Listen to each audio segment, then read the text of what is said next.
Okay, so welcome to cooking brownies today.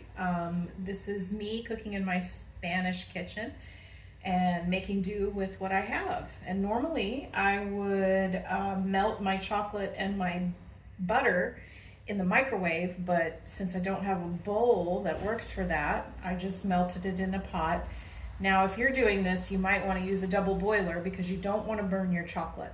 Now, I am able to melt it on the stove because I'm very, very experienced as a cook, but I still shouldn't do that. I should use a double boiler because it's very, very easy to burn the chocolate, and you don't want burned chocolate. It would be really, really gross. So the recipe calls for 4 ounces of unsweetened chocolate. Now, this is 80% chocolate, and it's 80 grams. Yeah, 80 grams. So I looked at the conversion rate. So I just did 2 boxes because this has sugar in it as well, a little bit. It's 80%. So it has some sugar. And so I did 2 boxes, which is 160 grams, which equals 5 point something something ounces. So it's a little bit more than what the recipe calls for, but that's fine. And we're gonna reduce the amount of sugar that we normally put in the recipe because of that. So normally it's 2 cups of, well, 1 2/3 cups of sugar. So we have a little bit less. And then we have some flour, 1 1/3, I think is what it was.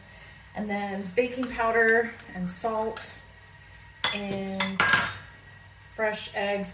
If you want to look more about my conversions and how I kind of make do a little bit in the Spanish kitchen, you can watch my video about my cranberry bread, which is really a special recipe. So you can check that out on my channel as well. So now we're gonna put the sugar in. You want to put the sugar into, oh, butter, right. There's butter in here. There's about 2/3 of a cup of butter. And it's warm, you know, it's not super hot. I can put my hands on it, but you don't want to burn, you don't want to cook your eggs, right? So the first thing we put in with the chocolate and the butter is the sugar to kind of help it cool off before we put the eggs in, because this is technically 1 bowl brownies, right? You're supposed to be able to just put everything in the same pan or bowl. But anyway, now I'm going to add the sugar.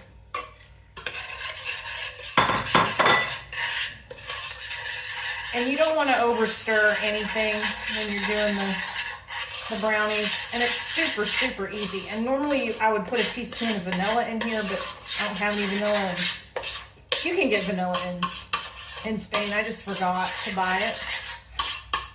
So yeah, so just going to stir that up real quick. See, it's kind of rough, the consistency or the texture, and that's fine. You know, it doesn't need to be anything special. So the next thing I'm going to do, making sure that it's cooled off enough, I'm going to put my eggs in. And that's 4 eggs, and you know, eggs here in Spain are absolutely wonderful compared to what you can get in the United States. Oh no, my spoon went down there. Okay, so now I'm going to stir my eggs in.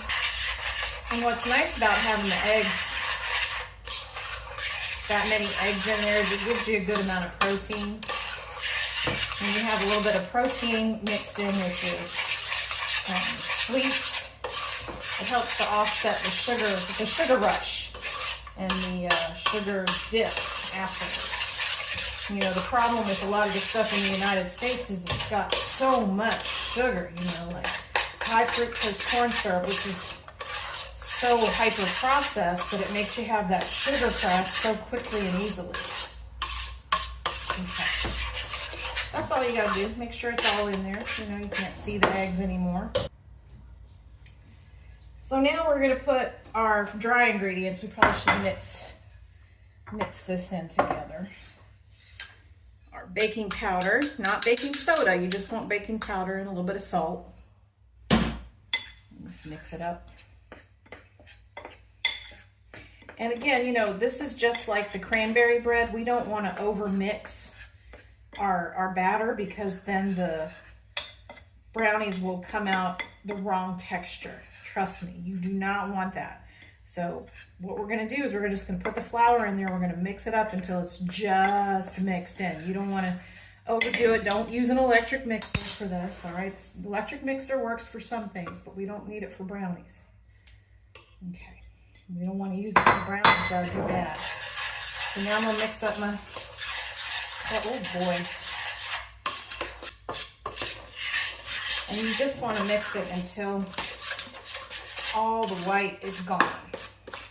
You don't want to mix it any more than that. And you want to get to the bottom of the pan, you know, scrape it down there, make sure. And that's all you got to do, really. And then we're going to pour it in those pans over there. We're going to cook it at 350 degrees, 9 by 13 pan. You're going to be cooking it for 35 minutes at least. But you definitely want to check it. Now, one thing I forgot to mention, if you melt your chocolate in the microwave, you need to check it every 30 seconds and don't just look at it, you need to stir it. Because a lot of times the chocolate will melt, but it will keep its shape until you stir it. So I cannot stress enough how important it is not to burn your chocolate. Anyway, I'm gonna get these put in the oven and I'll come back once they're out. I did forget to show you how to grease the pans. Now with the cranberry bread, I showed you how to grease the pan with butter. But this time I'm going to show you how to grease it with olive oil. If that's all you have, or any kind of oil.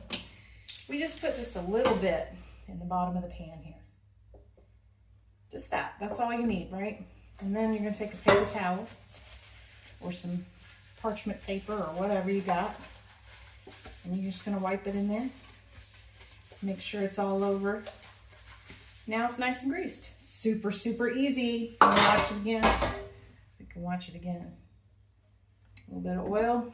Bada bing, bada boom. Wipe it all around. Easy peasy. So the timer went off, so we're going to check and see if they are done. What you want to look for with brownies is like the sides pulling away from the sides. And it looks like that's probably what's happened, but just to make sure, we are going to put a knife in there. Okay, looks good, looks good. Oh, not that one. That one's not done. Now, since this one is not done, but this one appears to be done, I'm going to put both of them back in because I don't think we're in danger of burning at this point. Put them back in for about 5 or 10 minutes. Okay, so I did cook them for about 10 more minutes and I have taken them out and let them cool for a little bit because you never ever want to cut brownies before they've cooled off a little because they will completely fall apart. But we should taste. We should see how it came out.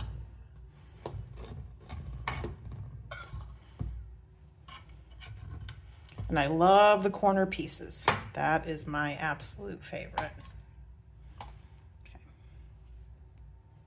Yeah. Oh yeah. Well, that's really good. Look at that. Look at that. That's perfect texture. Cooked very well. It's excellent.